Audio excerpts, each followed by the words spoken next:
You are in the middle of work and ஏதோ ஒன்று check பண்ணணும், ரெஃபரன்ஸ் பண்ணணும் அப்படிங்கிறதுக்காக நான் ஃபோனை எடுக்கிறேன். அங்கே ஃபோனை எடுத்த நான் ஒரு இன்ஸ்டாகிராம் ரீலை பார்க்குறேன். அதுக்கப்புறம் அதுலேயே ஸ்வைப் பண்ணி ஒரு கிட்டத்தட்ட 45 மினிட்ஸ்க்கு மேலே அந்த இன்ஸ்டாகிராம் ரீல்லையும் யூடியூப்லேயும் சோஷியல் மீடியாலேயுமா வேஸ்ட் பண்ணியிருக்கேன். இது எனக்கு மட்டும் நடக்கிறது இல்லை, நம்மள பல பேருக்கு நடக்கிற விஷயம். யூனிவர்சிட்டி ஆஃப் கலிஃபோர்னியா பண்ண ஒரு ஸ்டடியில் என்ன சொல்லியிருக்காங்கன்னா, நம்ம ஏதோ ஒரு விஷயத்தில் நம்மளோட மைண்டு ஃபோக்கஸ் டைவர்ட் ஆகிடுச்சுன்னா கிட்டத்தட்ட 3.25 நிமிஷம் ஆகுது அந்த டிஸ்ட்ராக்ஷன்லேருந்து நம்மளோட மைண்டை திருப்பி அந்த ஃபோக்கஸ்க்கு கொண்டு வரதுக்குன்னு. ஆக்சுவலி ஸ்பீக்கிங் 3.25 நிமிஷம்லாம் இல்லை, அரை மணி நேரம் 1 மணி நேரம் கூட நம்ம இந்த மாதிரி டிஸ்ட்ராக்ஷனில் போயிடுது. நம்மளுக்கு தெரியும் நல்ல போஸ்டர் கிடையாது, ஸ்ட்ரெஸ் வருது, ஆங்ஸைட்டி வருது. பிகாஸ் ஆஃப் திஸ் கேட்ஜெட் நம்மளுக்கு சோஷியல் லைஃப் கம்மியாகுது, ஆக்டிவிட்டீஸ் கம்மியாகுது, ஸ்ட்ரெஸ் லெவல்ஸ் இன்க்ரீஸ் ஆகுது. எல்லாமே தெரிஞ்சாலும் நம்மளால அதுலேருந்து வெளியில் வர முடியல. எங்கே போனாலும் இந்த ஃபோன் அப்படிங்கிற அளவுக்கு நம்மளுக்கு இது ஒரு அடிக்ஷனாக மாறி இருக்கு.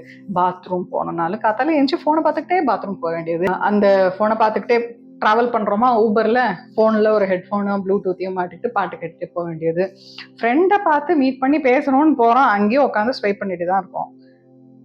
Do you think you also want to come out of this phone addiction and utilize your time in a better way? அப்படின்னா இந்த வீடியோ உங்களுக்காக.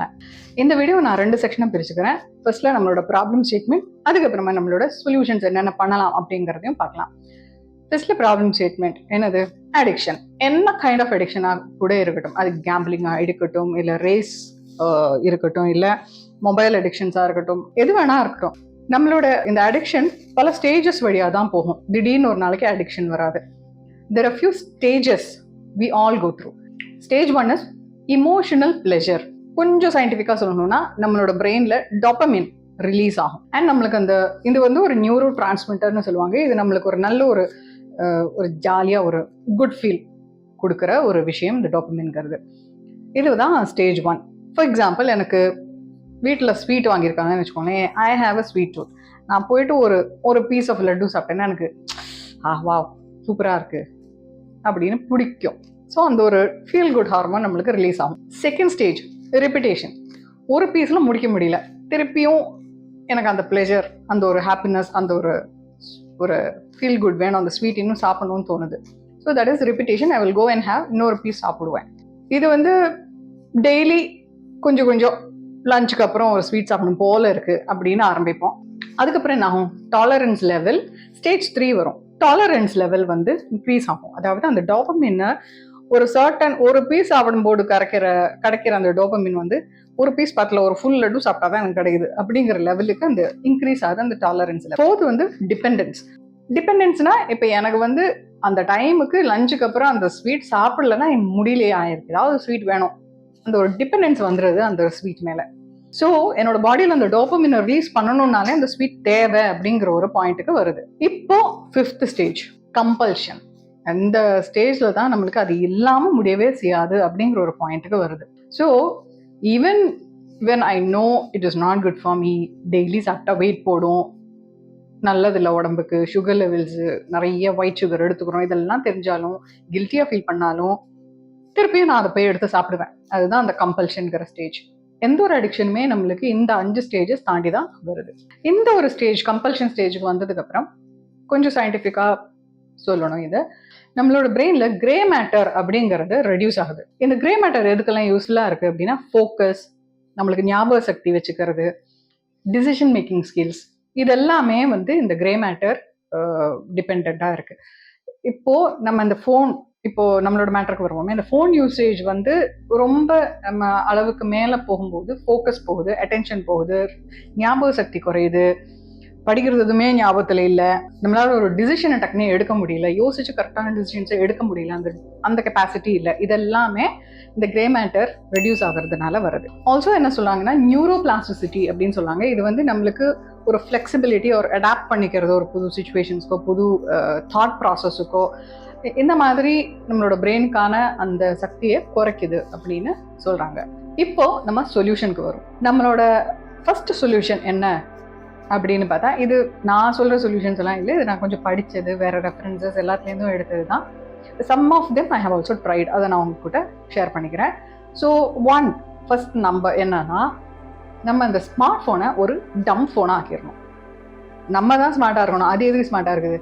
ஸோ இந்த அஃப்கோர்ஸ் நான் இந்த வீடியோவை கூட ஸ்மார்ட் ஃபோனில் தான் ரெக்கார்ட் பண்ணுறேன்னு வச்சுக்கோங்களேன். But still you can use this smart phone wisely. என்னோட யூடியூப், இன்ஸ்டாகிராம், சோஷியல் மீடியாவில் எல்லாத்துலேயுமே நம்ம ஒரு லைக், ஷேர், சப்ஸ்கிரைப் பண்ணுவோம் இல்லையா? Of course I would also like you to subscribe and like this video. But if you go on liking everything you see, இந்த மாதிரி நம்ம எல்லாத்தையுமே லைக் பண்ணுறது, எல்லாத்தையுமே போய் ஃபாலோ பண்ணுறது, இந்த மாதிரி பண்ணோம்னா எல்லாத்துக்கும் சஜஷன் வந்துக்கிட்டே இருக்கும். நம்ம ஏதாவது ஒரு ப்ராடக்ட் சர்ச் பண்ணாலே அதுக்கான 10 சஜஷன் கொடுக்கும். ப்ரொடக்டிவாக இருக்கிற விஷயங்கள், பர்சனல் டெவலப்மெண்ட்கான விஷயங்கள், உங்களுக்கு மியூசிக் பிடிக்குன்னா அதில் ஒரு சிலது, இந்த மாதிரி உங்களுக்கு ஸ்பெசிஃபிக்காக சூஸியாக வச்சுக்கிட்டு ஃபாலோ அண்ட் லைக்ஸை கொடுத்தீங்கன்னா அந்த அல்கரிதமுக்கே வந்து ஓகே இது வந்து லைக் பண்ணுதா இல்லையானே தெரியாத போது அதால் எப்படி சஜஸ்ட் பண்ண முடியும் இல்லையா? ஸோ உங்களோட லைக், சப்ஸ்கிரைப்ஸை வந்து keep it in a very limited and உங்களுக்கு எதில் ஃபோக்கஸ்டாக உங்களுக்கு உங்களோட ஜாப் ரிலேட்டடா இல்லை உங்களோட என்டர்டெயின்மெண்ட் ரிலேட்டடா என்னென்ன வச்சுக்கணுமோ அந்த லிமிட்டுக்குள்ளே வச்சுக்கிறது. நம்மளுக்கு தெரியவே செய்யாதவங்களே ஃபாலோ பண்ணணும்னு அவசியமே கிடையாது இல்லையா? அது you don't have to even like all their videos also. So அந்த மாதிரி நம்மளுக்கு சஜஷன்ஸ் வரதும் அந்த சஜஷன்லேருந்து நம்மளோட டைம் வேஸ்ட் ஆகுது நம்மளால இதில் அவாய்ட் பண்ண முடியும். இந்த அல்கரிதம் இருக்கு இல்லையா, இன்ஸ்டாகிராமுக்கு, சோஷியல் மீடியாவுக்கு எல்லாத்துக்குமே, இந்த மாதிரி சோஷியல் மீடியா ஆப்ஸுக்குன்னு ஒரு அல்கரிதம் இருக்கும். இந்த அல்கரிதம் வச்சு நம்ம கொஞ்சம் ப்ளே பண்ணலாம். எப்படின்னா நம்மளோட வாட்ச் ஹிஸ்ட்ரியை தூக்கலாம், இல்லைன்னா நம்ம unsubscribe from some of these நம்ம யூஸே பண்ணாத சில விஷயங்களெல்லாம் அன்சப்ஸ்கிரைபோ அன்ஃபாலோவோ பண்ணலாம்.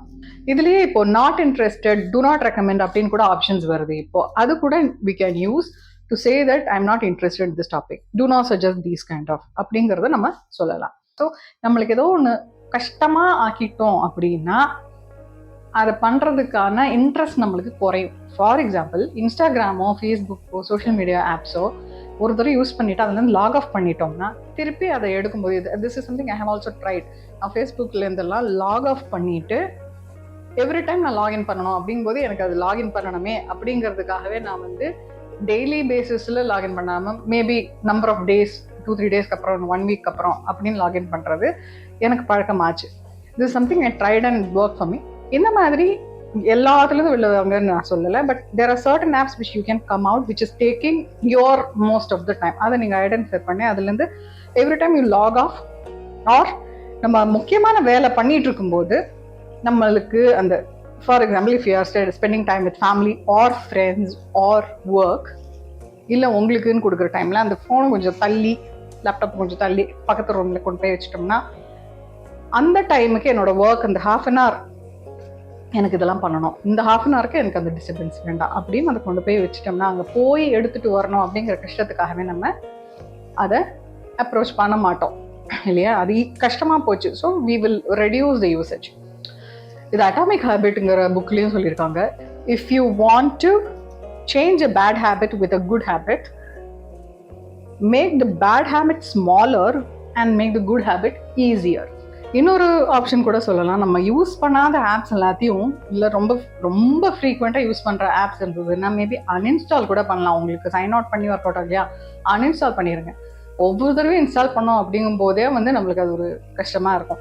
அகேன் ஐம் நாட் டெல்லிங் எல்லாத்தையும் எடுத்துட்டு எல்லா என்டர்டெயின்மெண்ட்டையும் தூக்குன்னு சொல்லலை, but there are certain apps which might be taking so much of your time. அது ரெடியூஸ் பண்ணிக்கணும்னு நீங்கள் நினச்சிங்கன்னா you can use this method. அப்புறம் இன்னொரு ரொம்ப முக்கியமான விஷயம் which has work for me is skill development. நம்ம புதுசாக ஒரு ஸ்கில்லை டெவலப் பண்ணிக்கிறதுக்குன்னு இன்வெஸ்ட் பண்ணினோம்னா நம்மளோட ஆட்டோமேட்டிக்காக அந்த சோஷியல் மீடியாலேயோ இல்லை நம்ம வேஸ்டிங் ஆஃப் டைம் வந்து ரெடியூஸ் ஆகும். மந்த்லி கோலாக இருக்கலாம், ஒரு மந்த்துக்கு நான் இது பண்ணுறேன் அப்படின்னு இருக்கலாம், இல்லை ஒரு 6 மந்த்ஸ்க்கான ஒரு ஒர்க் ஷாப் மாதிரியோ ஒரு கிளாஸோ இருக்கலாம், இல்லை ஒரு கோர்ஸ் இருக்கலாம், சர்டிஃபிகேஷன்ஸ் இருக்கலாம். அது ஜாப் ரிலேட்டாக இருக்கணும் கூட இல்லை. So something I did was learning some yoga and learning, என்னோட தெரப்பி, இதெல்லாமே வந்து லாஸ்ட் 2-3 இயர்ஸில் நான் எக்ஸ்ட்ரா ஸ்கில்ஸாக டெவலப் பண்ணிக்கணும்னு நினச்ச விஷயங்கள் ஐ டெவலப்ட் இட். ஸோ இந்த மாதிரி நம்ம கொடுக்கும்போது of course we might be using smart phone for நம்மளோட ரெஃபரன்சஸ்க்கு எல்லாமே யூஸ் பண்ணால் கூட அதில் வேஸ்டிங் ஆஃப் டைமுங்கிறது ரொம்பவுமே கம்மியாகும். நம்மளோட ஹாபீஸ்க்காக முக்கியமாக டைம் கொடுங்க. பெயிண்டிங் பிடிக்குமா, மியூசிக் பிடிக்குமா, நீங்கள் ஏதோ ஒன்று கற்றுக்கிட்டு அதை பண்ணுறதுக்குன்னு டைமை யூஸ் பண்ணுங்கள். So your focus will be on that hobby. So உங்களோட சோஷியல் மீடியாலையுமே உங்களுக்கு வர ரெக்கமெண்டேஷன்ஸ் அந்த ஹாபி ரிலேட்டடாவோ உங்களுக்கு பிடிச்ச அந்த சப்ஜெக்ட் ரிலேட்டடாவோ வரும்போது உங்களோட டைம் எஃபெக்டிவாக யூஸ் ஆகும். இன்னொரு விஷயம் என்னன்னா, சோஷியல் மீடியாவில் நம்மளுக்கு யாருமே அவங்களுக்கு நடந்த பேட் திங்ஸ் எல்லாம் நம்மளுக்கு காமிக்க போகிறதில்ல. எல்லாருமே மோஸ்ட்லி நம்மளுக்கு நடந்த நல்ல விஷயங்கள், சந்தோஷமான விஷயங்கள் தான் போடுவோம். அப்படி இருக்கும்போது நம்ம சம்டைம்ஸ் சம் பீப்புள் அவங்க பார்க்கும்போது ஐயோ நம்மளுக்கு இதெல்லாமே நடக்கவே இல்லையே, எல்லாரும் ஹாப்பியாக இருக்காங்களே அப்படின்னு ஒரு இன்ஃபீரியாரிட்டி காம்ப்ளெக்ஸ் வர்றதுக்கு கூட இது சான்ஸ் இருக்கு. அதனால பி மைண்ட்ஃபுல் தட் எல்லாருக்கும் பிரச்சனைகள் இருக்கு. எல்லாரும் சோஷியல் மீடியாவில் நல்லதா போடுறாங்கிறதுக்காக நம்ம மட்டும் ஒரு ஃபெயிலியர் அர்த்தமே கிடையாது. அண்ட் ஆல்சோ ஜோமோ அப்படிங்கிற ஒரு கான்செப்டை நான் கற்றுக்கிட்டேன். என்னன்னா, joy of missing out. So it is okay if I don't ஒரு கேதரிங்கில் போகிறோம், அந்த சீரியல் என்ன நடந்துச்சு அப்படின்னு எல்லாருமே பேசிக்கிறாங்கன்னா நாங்கள் கான்ட்ரிபியூட் பண்ண முடியலன்னா it's okay. I am missing out on that serial, but that's okay. அந்த டைம் நான் வேறு எதுக்கும் பெட்டராக யூஸ் பண்ணிக்கிறேன். It is okay. என்னால் அதை பற்றியெல்லாம் பேச முடியலன்னா இட்ஸ் ஓகே. இல்லை ஏதோ ஒரு ஆக்ட்ரஸோ ஒரு செலிப்ரிட்டியோட ஃபங்க்ஷனில் யார் வந்தாங்க, என்ன சாப்பிட்டாங்க, என்ன போட்டாங்க தெரிஞ்சு நான் என்ன பண்ண போகிறேன். மேபி ஓகே, அது ஒரு ஜெனரல் நாலேஜ், ஒரு ஃபன்னுக்கு வேணால் கேட்டுக்கலாம். பட் அதுக்குன்னு எவ்வளோ டைம் வேஸ்ட் ஆகுது. அதெல்லாம் if I'm not able to contribute to that, it's okay. I'm joyfully missing out. So JOMO, joy of missing out on certain things, is okay. I would like to give you a summary of what problems and solutions we discussed, which is on the screen. Hope you like this video. உங்களோட இப்போ இருக்கிற screen time என்னன்னோ அந்த screen டைமை reduce பண்ணுறதுக்கு நீங்கள் என்ன techniques use பண்ணியிருக்கீங்க இல்லை பண்ண போகிறீங்க அப்படிங்கிறதையும் கமெண்ட் செக்ஷனில் போடுங்க. I am so interested to know what your thoughts are about this. இன்னும் இந்த மாதிரி வீடியோஸ் உங்களுக்கு பார்க்கணும் அப்படின்னு ஆசைப்பட்றீங்கன்னா please also suggest topics which you would like to see through this channel. Thank you for watching. Take care.